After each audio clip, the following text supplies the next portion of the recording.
ఒక ఊళ్ళో కిరణ్ అనే యువకుడు ఉన్నాడు. కిరణ్కు మనసులో ఎప్పుడూ ఏదో ఒక ఆలోచన, బాధ ఉంటూ ఉండేది. అతను ఏ పని మీద శ్రద్ధ చూపలేకపోతుండేవాడు.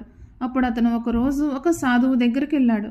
సాధువు కిరణ్ని చూసి చిరునవ్వు నవ్వి ఒక మట్టి కుండ ఇచ్చి, ఈ కుండలో నీరు నింపుకుని రా అన్నాడు. కిరణ్ నది దగ్గరకు వెళ్ళి కుండలో నీరు నింపాడు. కానీ ఆ నీరు బురదగా మట్టితో ఉంది.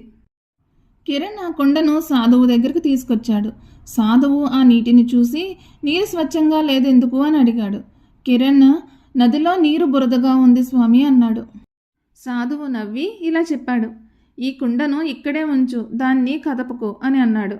కిరణ్ సాధువు చెప్పినట్లు చేశాడు. కొంతసేపటికి మట్టి కిందకు దిగిపోయి నీరు నెమ్మదిగా స్వచ్ఛంగా మారింది.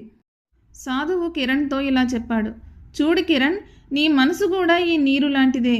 అందులోని ఆలోచనలు, కోరికలు, బాధలు మట్టి లాంటివి. వాటిని నువ్వు బలవంతంగా తొలగించడానికి ప్రయత్నిస్తే అది మరింత కల్లోలం అవుతుంది. కాబట్టి వాటిని గమనిస్తూ అలా వదిలేస్తే అవి నెమ్మదిగా సద్దుమణిగి నీ మనసు స్వచ్ఛంగా, ప్రశాంతంగా మారుతుంది. ప్రశాంతత అనేది బయట నుంచి వచ్చేది కాదు, నీ లోపల నుండే వస్తుంది అన్నాడు. అప్పటి నుండి కిరణ్ తనకు వచ్చే ఆలోచనలను పక్కన పెట్టి జీవితంలో అభివృద్ధి చెందడానికి కృషి చేశాడు. ఈ కథ మీకు నచ్చినట్లయితే please like, share and subscribe to my channel.